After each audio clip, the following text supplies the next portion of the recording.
राज्याचे उपमुख्यमंत्री आणि एसएनसी गटाचे प्रमुख एकनाथ शिंदे हे बुलढाणा जिल्ह्याच्या दौऱ्यावर आहेत। खरं म्हणजे बुलढाणा जिल्हा हा राज्यातला 3ऱ्या क्रमांकाचा गरीब जिल्हा म्हणून ओळखला जातो। याच बुलढाणा जिल्ह्यामध्ये काही दिवसांपूर्वी युवा प्रगतिशील शेतकरी कैलास नागरे या आमच्या शेतकरी बांधवाने शेतीला पाणी देता येत नाही या कारणासाठी आत्महत्या केली। बुलढाणा जिल्ह्यासह राज्यभरामध्ये आज शेतकरी कर्जमाफी मागताय, परंतु तुम्ही सांगताय की आम्ही कर्जमाफी देऊ शकत नाही। शेतकऱ्यांच्या शेतमालाला तुम्ही भाव देऊ शकत नाही।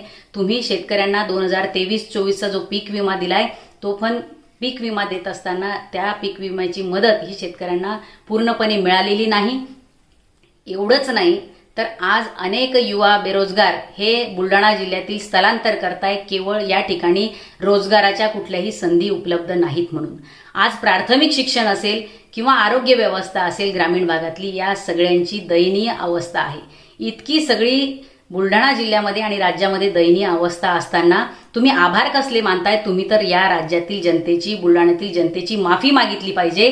तुमच्या लोकप्रतिनिधींना कमी मतांनी का होईना लोकांनी सभागृहात पाठवलं आणि हेच लोकप्रतिनिधी निवडून आल्यानंतर लोकांना शिव्या देण्याचं काम करतात, मतदारांना शिव्या देतात। त्याच्यामुळे उपमुख्यमंत्री साहेब या बुलढाणा जिल्ह्यामध्ये येऊन जनतेचे आभार मानण्यापेक्षा माफी मागा।